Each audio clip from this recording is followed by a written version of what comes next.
I want to thank the organizers, both in Berlin and London, for including me in this conference, and also the technical staff. Thank you for your help.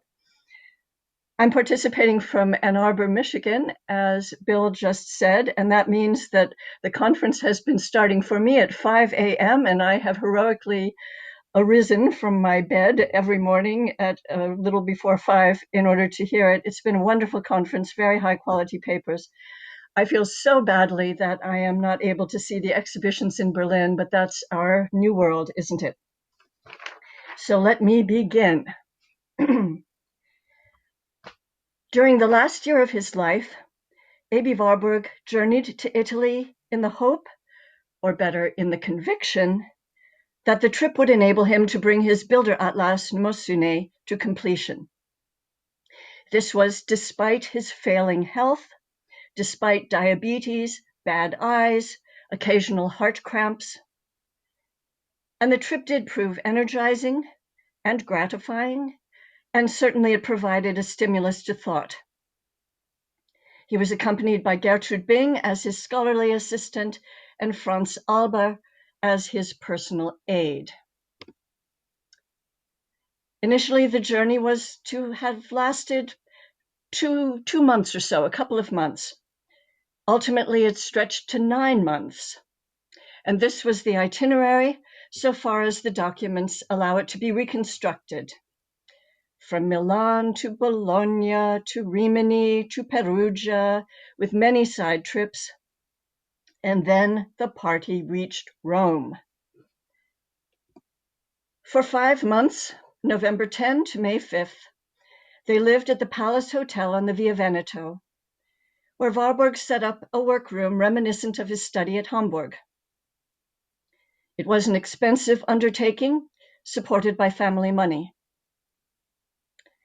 A.B.'s brother Max believed him when he gave optimistic projections about the completion date of the atlas, when he would say 3 more months, or in 1929, promise it would be complete in 1930. Bing, who worked closely with him, faithfully, devotedly, was never so confident. Rome was a good place for Warburg. Here he found community. The city in the late 1920s was an international gathering place for scholars, older and younger, permanent and semi-permanent. In 1928, Warburg's friend, the formidable Eugenie Strong of the British School at Rome, wrote an article on international academies and research institutes in Rome for the fascist journal Capitolium. In it, she counted no fewer than 18 foreign institutions active in the city. The Germans were especially well represented with an academy and 3 institutes, archaeological, historical, and art historical. The last, of course, the Bibliotheca Hertziana, founded in 1913 by Henrietta Hertz, its first director, Ernst Steinmann. Steinmann and Warburg were precise contemporaries, born in the same year. They were friends of a kind, despite radical differences in scholarly temperament and approach. Graciously, Steinmann welcomed Warburg and Bing into the expatriate community in Rome upon their arrival in November. And in January, it was he who organized a lecture at the Hertziana so that Warburg might speak to an international audience about his work. Warburg's Hertziana lecture was ceremonial in that with it, he inaugurated a new lecture hall. This was, in fact, the first public lecture held at the Hertziana since the end of the Great War. Steinmann had been compelled to lie low for a long time, so long as there had been the possibility that the Italian state would seize the Palazzo Zuccari as enemy property. With Mussolini in power, the issue had been resolved in Germany's favor. With diplomatic finesse, Steinmann invited some 90 people to Warburg's lecture. The list started with ambassadors. It included heads of foreign institutes, a few ecclesiastics, some Italians, and a good number of scholars from the 3 German institutes in Rome. That's to say, for Warburg, the stakes were high, the opportunity attractive. His topic was Roman antiquity in the workshop of Domenico Ghirlandaio. The lecture took place on Saturday, January 19 at 5:00 p.m. Warburg was always one to surprise. Though the Hertziana had a state-of-the-art skiopticon, Warburg inevitably chose not to show slides. The guests, as they entered the hall, found themselves surrounded on 3 sides by cloth-covered wooden screens, onto which clusters of black and white photographs had been hung in obviously calculated arrangements. And maybe this composite photograph gives it some idea of the effect. So the Roman audience thus had the novel experience of listening to a lecture while sitting inside an installation. Did it matter that the images could hardly be seen at a distance across heads? An eyewitness account brings us close to the event. On the day after the lecture, Axel von Harnack, a scholar librarian temporarily attached to the German Archaeological Institute in Rome, sent his impressions back to a friend in Hamburg. Harnack had been enthralled. And I'll give the German on the screen and give my English translation. The lecture lasted almost 2 hours. It was a total success for the Bibliotheca Hertziana, which organized it, and it gripped the audience in an extraordinary way. Attendance was significant. Invitations had gone out only to certain learned circles in the city, and one could call the audience unusually distinguished. I had never before heard Warburg give a lecture. At times he spoke freely. At times he read from his manuscript. Note that, please. He obviously felt best when he could move around in the room and demonstrate before his photographs. 3 sides of the large hall were covered with more than 100 photographs. This sort of art historical lecture is definitely to be preferred to slides. Warburg himself said this as well. I've not yet mentioned the subject, which was antiquity in the works of Ghirlandaio. Yet it went well beyond this, in material terms, as he referred to a number of other artists, and in principle, in that he made a quantity of acute general remarks and suggestions. He allowed the audience to participate in his research and offered more findings than solutions. The lecture seemed to have a stimulating, almost thrilling effect on all present. In me, above all, it awoke, or rather heightened, a regret over the inadequacy of my knowledge base. So, even allowing for loyal exaggeration, the report suggests a performance out of the ordinary. Warburg was a speaker in motion, one who preferred to leave the podium to walk from panel to panel, demonstrating before his photographs. He had skills as an actor and an attested gift for mimicry. He quoted primary texts, making the sources come alive. The young Kenneth Clark, we already heard this, was present at Warburg's Hertziana lecture by chance. He recalled 20 years later in a BBC broadcast, and this is the one that Johannes quoted from. He recalled, quote, when he read a passage from Savonarola, one felt one could hear the frate's high, thin, passionate voice ringing in the vaults of the Duomo. When he read a verse from Politian, his voice became courtly and fantastical.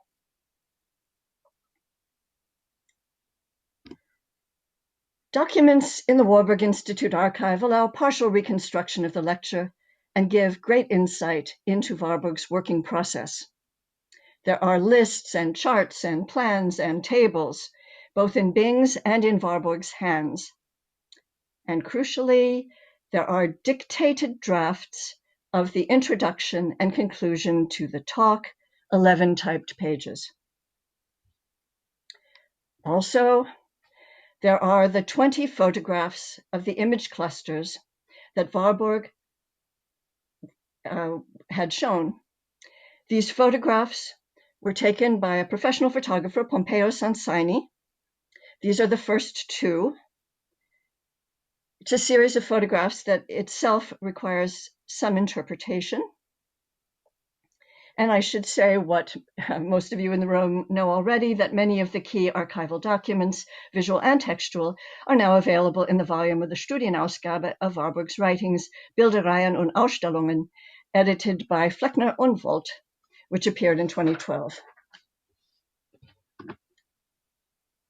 But in addition to this, through letters, Warburg's personal diary, and the institutional diary, the Tagebuch, it's possible to place the Hertziana lecture within the story of the formation of the Bilderatlas.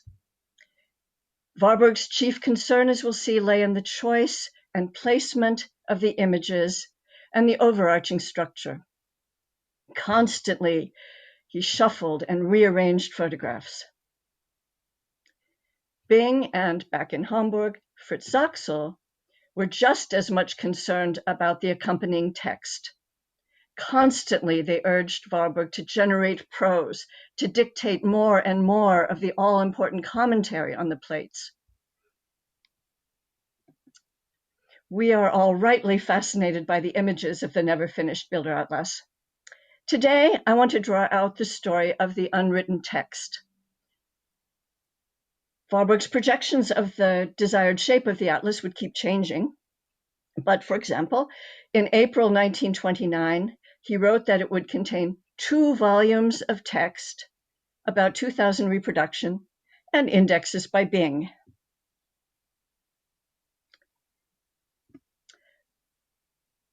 A valuable piece of evidence for the nature of the intended text is found precisely in the dictated introduction to the Hertziana talk. For this introduction included a partial commentary on the first screen, Tafel 1, which is documented in 2 Sansini photographs, so I pushed them together here. This introductory plate was for Warburg the methodology plate, and in it he stressed a concept, a key methodological concept, that of energetic inversion. Bing believed and explicitly said that she thought the dictated commentary in the introduction to the Hertziana lecture on this plate was virtually ready for incorporation into the atlas. And as we well know, Warburg did eventually generate some paragraphs toward an introduction to the atlas, and also for the image cluster that he thought might stand as a conclusion to the atlas, his thoughts on the prehistory of Manet's Déjeuner sur l'herbe. In a certain way, it's typical of Warburg, isn't it, to tackle first the Einleitung and the Schluss. But not much of the text in between the central text would ever be drafted.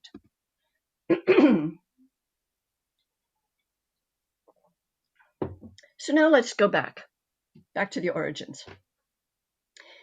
The idea to give a talk at the Hertziana was born on December 5th, 1928 in Rome, just a few weeks after Warburg, Bing, and Alber arrived.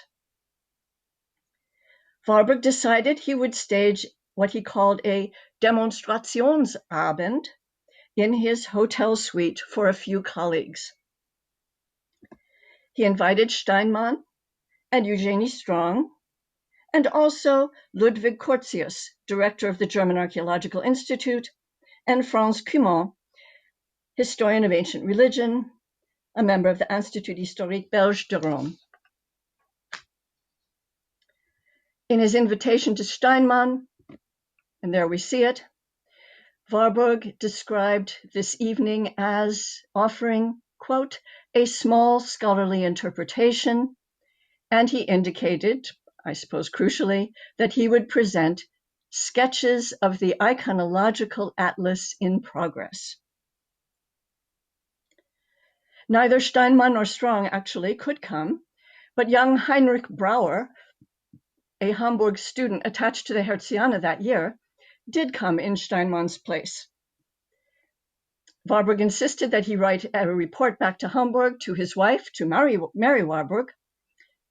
In that, Brauer noted that the walls of the suite were, quote, covered with cloth onto which images had been hung. So that was how Warburg did it while traveling, how he displayed his images, as it were, at home. Bing carefully recorded the arrangement of images as Warburg had trained her to do. 15 cardboard sheets documenting 15 image clusters. These clusters would form the nucleus of the Hertziana lecture. And this is the first plate. Warburg himself wrote back to Hamburg, to Zoxel, and he said he had spoken for 2 hours straight from 9:30 to 11:30 p.m. on that December 5th, in relation to a prepared image series, Bilderatlas, of some 106 items. His theme, he said, was the twofold energetic function of the antique engram, and then he amended it to pre-coined expressive formula, in the representation of the individual and cosmic life in motion. And he added, have no fear, it was all very concrete and received with wonderful understanding by the two men. Brauer wrote to Mary that Ludwig Curtius had been much impressed by Warburg's juxtapositions of ancient and Renaissance images of figures in motion. And these would have, of course, included the first two on the list, in the first cluster. The Roman Pentheus sarcophagus, next to a relief by Donatello, both of which, as we'll see, would turn up on Hertziana Plate 1. Immediately, Curtius invited Warburg to give a lecture at the German Archaeological Institute. But Warburg hesitated. Still, the idea grew on him. Speaking on Ghirlandaio and Roman antiquity, he wrote to Zoxel, would help him to prepare the definitive text for the atlas. Zoxel replied that he didn't quite trust Curtius, but if the lecture improved even by 1%, the chances that the centrally important Ghirlandaio section would be written up, then even Curtius would have his best wishes. Warburg decided that the Hertziana would be the better venue, better than Curtius's Archaeological Institute. Steinmann agreed to host it. Warburg and the long-suffering Bing and Albert too got to work.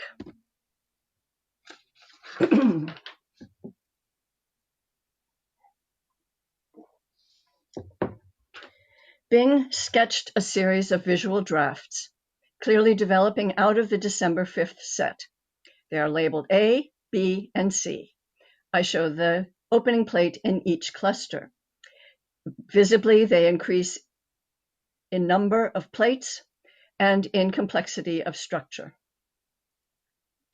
The final C series contained 12 plates, or better, 8 plates with subdivisions. The 106 photographs shown on December 5th swelled ultimately to 294, more, of course, than could be discussed in any single lecture, even one that went on for 2 hours. The first idea had been to cover the walls of the Hertziana lecture hall with stretches of cloth. A piece of cloth 14 meters long and 1.4 meters high was apparently draped around the room. But soon there was a change of plan. Cloth-covered frames were ordered.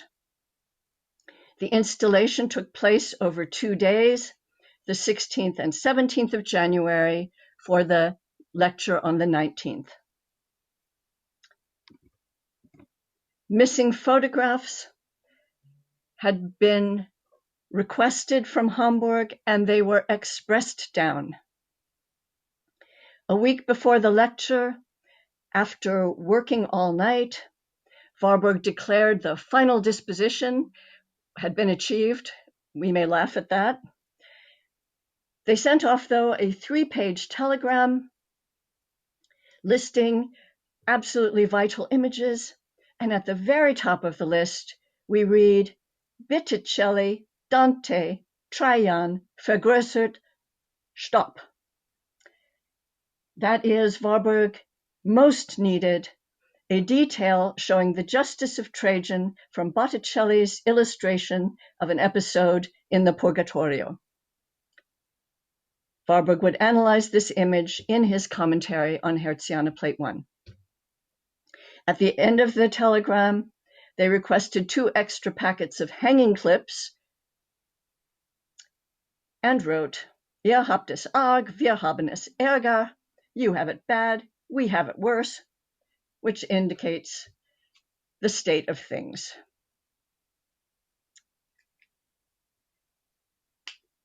Warburg then proceeded to dictate to Bing the introduction and conclusion of the talk, the Einleitung und Schluss, and he walked into the lecture hall with, as I say, a few typed pages. He spoke for 2 hours, some of his audience getting restless. Most of his talk was delivered spontaneously before his images. But some, as we heard, were read from the text. So now let us listen to Warburg speak. In the unceremonious display of the image series that surrounds us, I would ask you to perceive my desire to greet this splendid room as a workshop, Werkstatt, and to enter it in the attire of a worker. We have hung before you, so to speak, still damp proofs, with a request for your participation through engaged critique. For this iconological effort, that is, this image word effort, can be understood only as a forerunner, even though 30 years of preparatory work stand behind it, as will be clear to anyone who knows the situation of an art historical cultural science, one that combines the most diverse scholarly fields. But I believe in the fruitfulness of closer contact between archaeology, art history, and sociologically exact historical scholarship. So, Warburg's metaphors are striking. He presents himself as a laborer, Arbeiter, in a workshop, Werkstatt, and he directs his remarks to the members of the expatriate community, archaeological, art historical, and historical institutes. He asks for collaboration, very distinctive. And then in the next section of the dictated remarks, he goes on to describe and defend his focus on Ghirlandaio. We'll hear about that in the next lecture from Claudia Wiedepol. And then in the third section of his dictated introduction, he turns to Plate 1. Alas, time permits me only to focus on select parts of it. It's about 500 words long. He began. Plate 1 shows the double root, Greek and Roman, of the shaping of the inner and outer life in motion as its restitution came about in Renaissance Italy in the after effect of these pre-coinages. Of necessity, this can be documented only through summary antithesis and by tracing individual motifs. On the one hand, we will consider the woman seized in cultic ecstasy, who found her most highly charged formulation in the Greek Maenad. On the other, we will seek out and document, in its afterlife in Italian art, the Roman emperor victorious in real conflict, as he and his cohort, surviving the centuries, made their way into the present as a powerfully compelling symbol of the will of the worldly ruler. So, the plate and its arrangement of photographs begins to resolve into sense. Roman triumph on the left is placed in opposition to Greek ecstasy on the right. In each of several smaller clusters, ancient works and early Renaissance images are juxtaposed, the latter citing and transforming the former. Warburg established the visual types of triumph with the help of the Arch of Constantine, which echoes across the plate in Alberti's facade for the Tempio Malatestiano in Rimini. Yet the decorative program of the Tempio, with muses and planetary deities showing the individual and cosmic life in motion, is rooted in Greek images of women in ecstasy. I think this might help. An entry from the Tagebuch, a couple of years earlier, July 30, 1927, there Warburg wrote, "The overall framework of the atlas takes shape. A morphological maxim would become visible. Cultic experience, Greek mythic religious, or Roman historical political, as shaper of the expressive world of tragic emotion."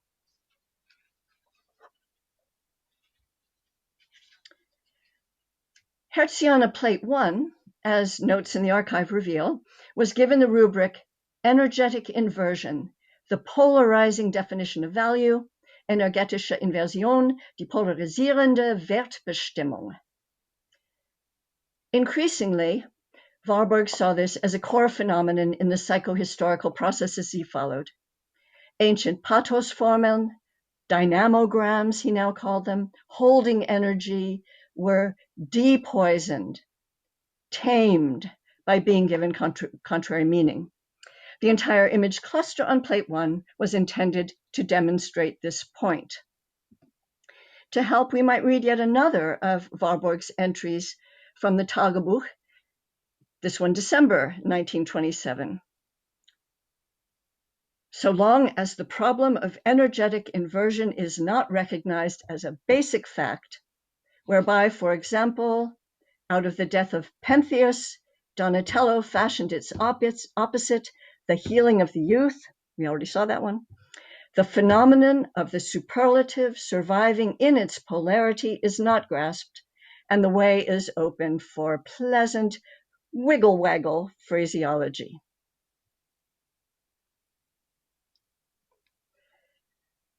Both the images which appeared in the December 5th demonstration appear on Plate 1, Pentheus dismembered by Maenads, and Donatello's relief showing St. Anthony wondrously suturing the body of a youth back together.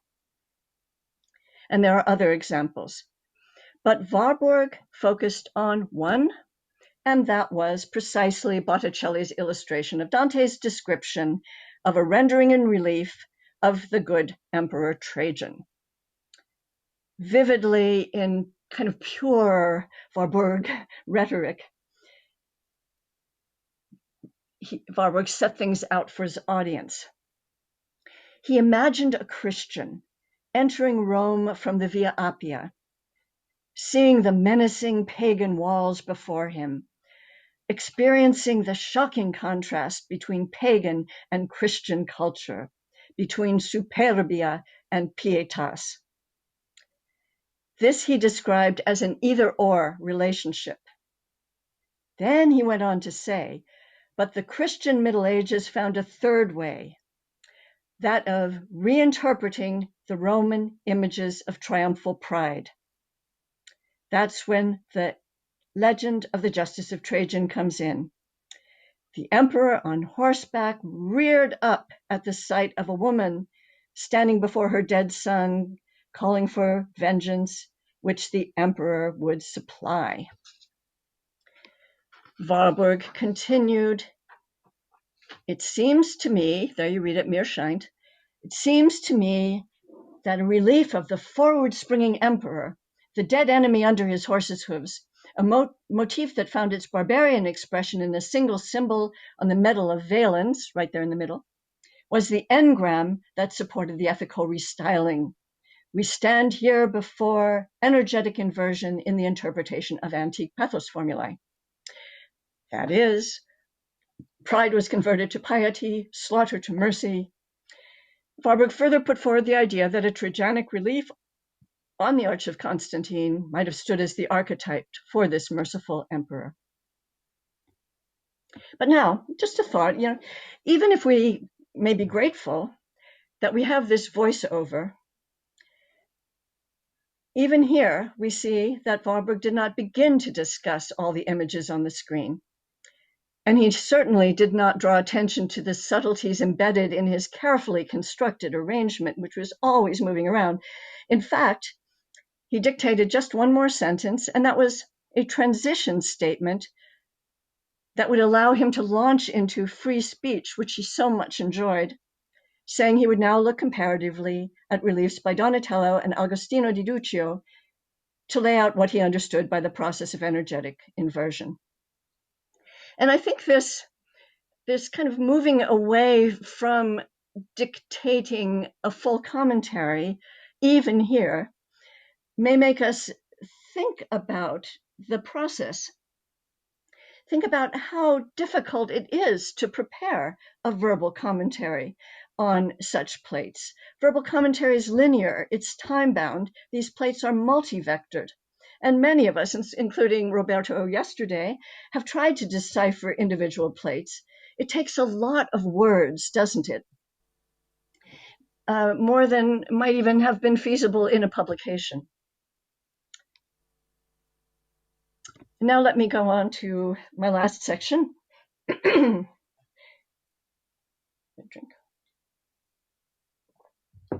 day after the Hertziana lecture, Warburg was fairly downcast, a kind of anticlimax. He was not certain it had gone as well as he wished. But then encouraging words came in, including the report from Axel von Harnack, and Warburg rallied. 4 days later, he wrote an upbeat letter to Zaxel, saying that he was continuing to revise, add to, and rearrange the image series, always the reshuffling. But then he said, not least because this provided the occasion for a, quote, motivated description of the plates. He was trying to get something to help him do it. Auf gut Deutsch, to further the text of the atlas, as this was the deeper purpose, der tiefere Zweck, of the whole trip. Being in Rome would steadily urge Warburg to dictate commentaries for all the plates, as he had for plate 1. Instead, he chose to perform before them. The screen stayed up in the Hertziana for 2 weeks, with Steinmann's permission, and Warburg during that time gave 4 further talks, 4 tours, Führungen, to small groups. He added 2 screens for the 4th of these, one on the left allowing him to speak about Rembrandt, and the other on the right. This was the unveiling of the Manet cluster. Manet was an example of energetic inversion, as the awestruck minor deities are transformed into lazy picnickers. This final tour was 2.5 hours in length, the longest, and in his view, the best. And we might reflect, if it had been recorded, we would know a good deal more of the paths of late Warburgian thought. At the end of the 2 weeks, the 9 Hertziana screens were transferred from the lecture hall to the Palace Hotel, so Warburg can continue to work with the pictures. And by February 8, Warburg had in hand 20 photographs, glänzend gemacht, splendidly made by Mnemosyne. Look at the background screen here. We see all 20 of them are hung onto the cloth-covered screen from the Hertziana, along with 2 Bildereien from his Hamburg days. Clearly those documentary photographs had been brought down with him. The Mnemosyne photographs of the screens depart only in small details from the final sea sketches, but Mnemosyne found that he required 1, 2, 3, or 4 photographs to capture the contents of a single Hertziana screen, which means we have to acknowledge that as we look at these documentary photographs and suture them back together when necessary. As a professional photograph, he may have been the one to suggest hanging clips should be replaced by thumbtacks. I hope you can see this in the picture, that it's large enough for you. But there are now thumbtacks on the 4 corners and the sides sometime, so as to flatten the photographs, presumably to reduce glare. It seems Mnemosyne mounted a piece of stiff white cardboard on a screen, because here and there one sees an impression of cloth weave from behind. It seems also that he had individual photo clusters transferred group by group for photography. The arrangement maintained, but in every case kind of compressed.